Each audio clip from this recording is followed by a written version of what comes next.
Hey folks, welcome once again to yet another episode of SwillinGrog's wonderful world of beer. And yes, the world of beer is truly wonderful, even in these appalling times that we're in. And once again I have the Aussie Ryan Reynolds, Andy here. Great to be here again. Yeah, and this time we're having a look at OJ Pilsener, which comes from Belgium apparently. 4.5% alcohol by volume. Now this is one that you can come across at First Choice Liquor. They actually sell it in a slab of 30 for about, what was it, about $42, something like that. That's not too bad. Yeah, so already I've covered off the whole price point segment and the introduction. It happens sometimes. Yes, it does.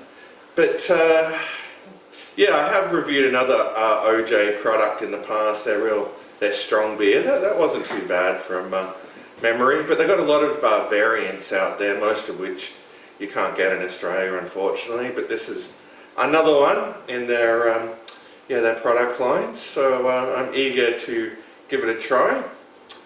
So probably high time, Andy, that we cracked open these cans.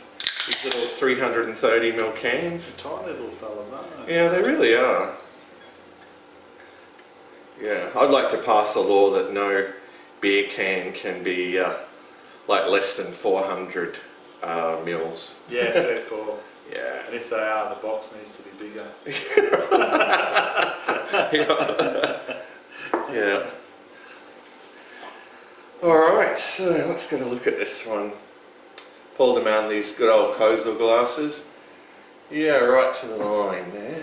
Yeah, a little bit of head, not much. Yeah, not much head, but a little bit. Yeah. Quite effervescent. Yeah, better than the last brew. Light, Very effervescent, like very tiny bubbles streaming to the top. In appearance. Yeah, light golden, a little bit of a haze. Yeah. Yeah, but okay, it looks like a Pilsner. Let's move on to the aroma.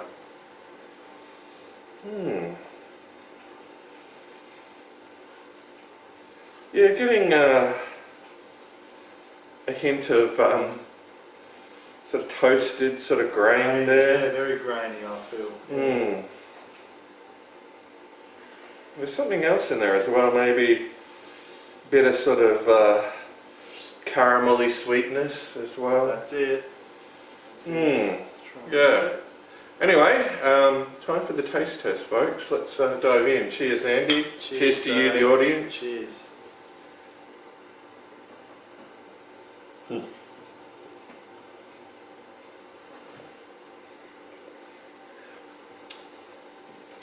Alright, up front,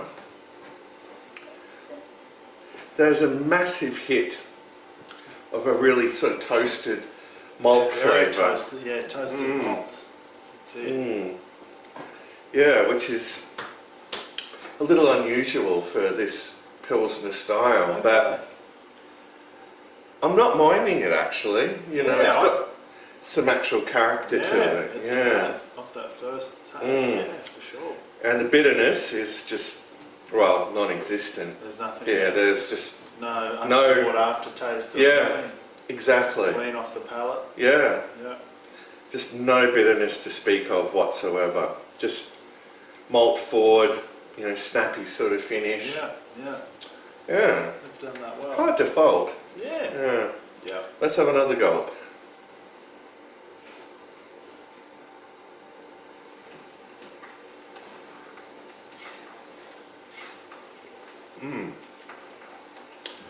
Yeah, it's interesting. It's just got that unusually strong, like toasty sort of malt flavour. Really strongly noted. Yeah. As far as that goes. Yeah. What is it? 4.5 ABV? Yeah, 4.5. Yeah. I mean, it's very drinkable, and of course you could session this. Yeah, definitely. And you know, I already covered off the price point. I mean, it's not too bad seeing a case of it. In a case of it, you get 30. For, you know, around about the $40 mark. So that's good value. I think I'll be There was a time actually, although I missed out on it, but they were selling these for $30 for 30. Really? Yeah, first Wow. choice, but I missed out. Which by Australian standards is just extraordinary. Totally is. It's not the cheapest beer I've ever seen in Australia. Like just maybe, would have been only maybe 4 or 5 months before I started doing beer reviews. There was this Vietnamese beer that showed up at a particular liquor retailer in Australia. First for $29, then for $19.99 for a slab. It was called Zaar. Wow. And it wasn't too bad. That's pretty good, hey? Yeah. That's good buying then, hey? Yeah, but it sort of just...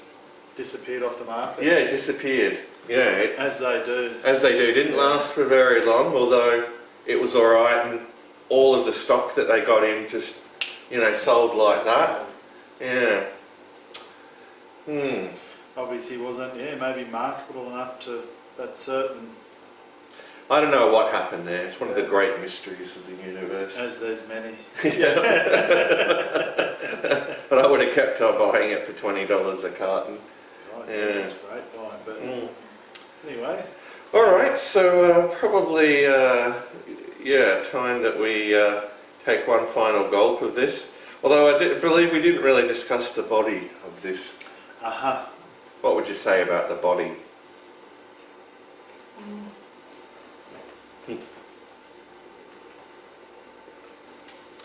Yeah, it's, what do you call it, not a real full body beer, it's I'd say it's somewhere between mid to high.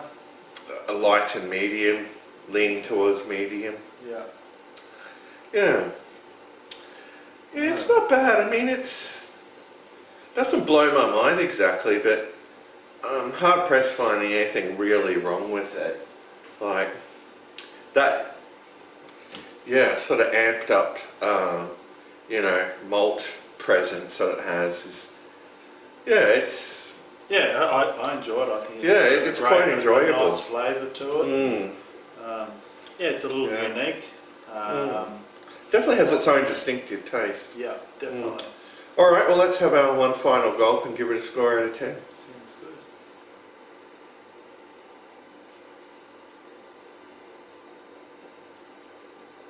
good.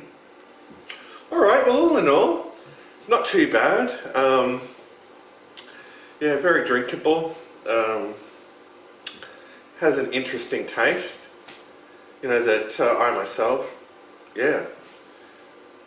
am finding that I quite enjoy. How about you, Ian? Yeah, I enjoy it. I can't sort of align the flavour to anything else that I've really tried. It's fairly unique, and I enjoy it. Yeah. I think categorically, it's not. It calls itself a Pilsener and everything, but it doesn't quite fit that category. Yeah, fit that category, have that taste profile. But just as a beer, it's quite enjoyable. Quite enjoyable. I'd probably give it a 8 out of 10. Yeah. Yep. I'll go 8.5. 8.5. Wow. 8.5. Yeah, really enjoy it. All right. Well, that's it from us, folks. We're just going to kick back and enjoy the rest of these OJ Pilsners, and we'll see you next time. So until then, fare thee well, all.